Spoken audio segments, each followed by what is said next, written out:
Finally, the current opposition we have in Kenya has forced President William Ruto to surrender. Listen to what Ruto said in this clip.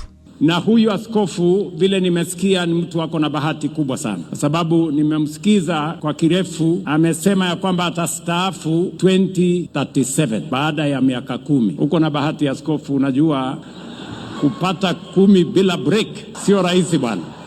Sisi wengine tunangangana kungangana. That is what Ruto said on Sunday, yesterday actually, to be specific, on 26th July this year, when he attended a church service in Busia County.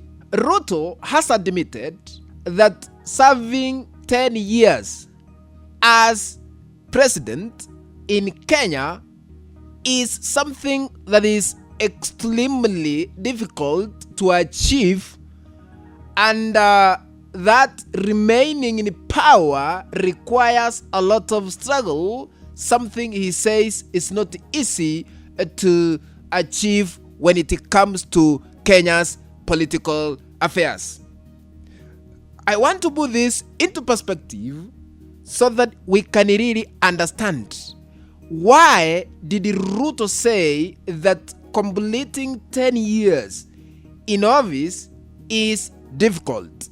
Before I continue, ladies and gentlemen, as you continue watching this clip, I request you to hit the like button, and if you haven't subscribed, please subscribe, and remember to turn on the notification bell so that the moment we upload any new video, you'll be notified that Mwana Kenya Media has uploaded a new video clip to watch. Without wasting your time, back to our analysis. Now, why did the President William Ruto say that it is difficult to run the country for 10 years? Point number one, Gachagua and Sifuna political factor.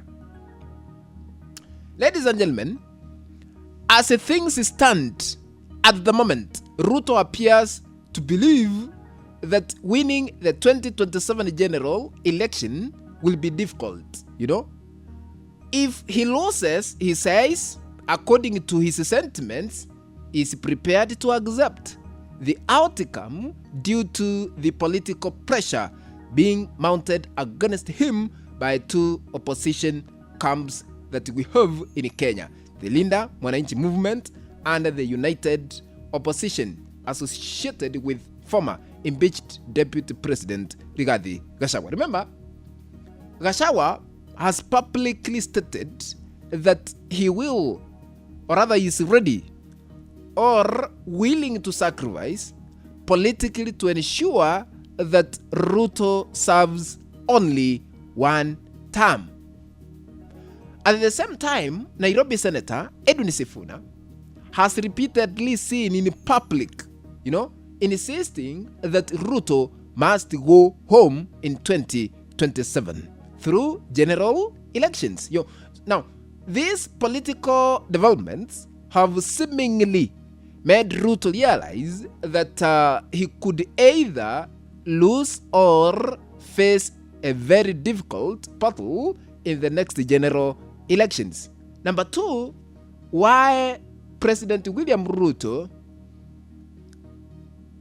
has admitted publicly that serving 2 years, or rather 10 years, or rather 2 terms in Kenya, it is difficult. Number two, failure to fulfill promises made to Kenyans, or rather empty promises. In Kenyan politics, winning any re-election as the president, as the senator, as the governor, as the woman representative, as member of parliament, as a member of county assembly, often depends on fulfilling the promises made during election campaigns and delivering meaningful development to the people.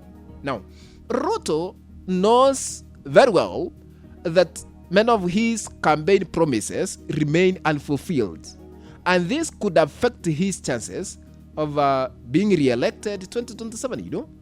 he has himself acknowledged that it is difficult to ask Kenyans to vote for you again if you have not delivered on your promises. That is why he always criticizes the opposition, During his campaign, 2022, I think you can remember very well, Ruto said his government, if Kenyans gives him the chance, this is what he said, Ruto said his government would be led by hustlers.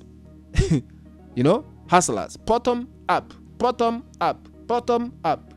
Ordinary Kenyans who lacked wealthy and political influence, after taking office, many of the individuals he had criticized as political dynasties ended up occupying key cabinet positions.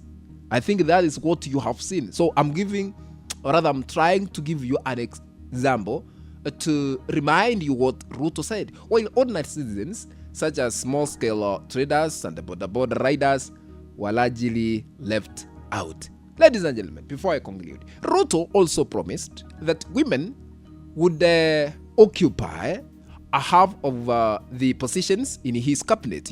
Recently, I think, however, you saw what the courts ruled, because the court decided to say that his administration, Ruto's administration, had failed to comply with the constitutional requirements regarding gender representation, gender rule 2/3, yes, I think so, yes, and ordered that the constitutional 2/3 gender principle be respected by the current administration.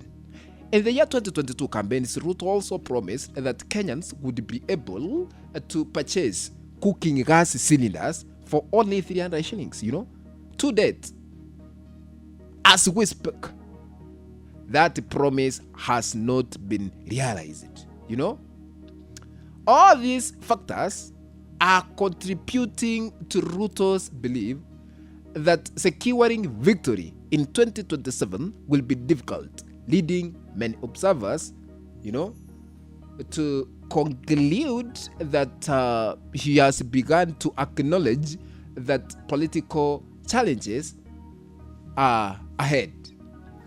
Ladies and gentlemen, I want to conclude by asking you a simple question.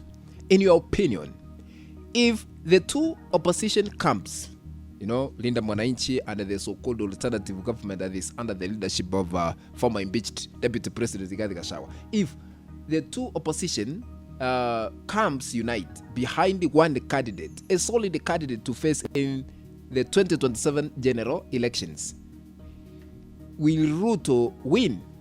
According to you, will Ruto win? Yes or no? Write your answer in the comments section below and let us know what you think. If you have not subscribed to this channel, actually this is the channel you can trust, because we don't sugarcoat, we always put news as it is. Please, if you have not subscribed, consider subscribing and share our links to other WhatsApp groups and even on Facebook, so that we can continue building this channel of ours, Mwana Kenya Media, and trying to open minds of other Kenyans who have not yet received this great news. Let's meet in the next video. Bye bye, ladies and gentlemen.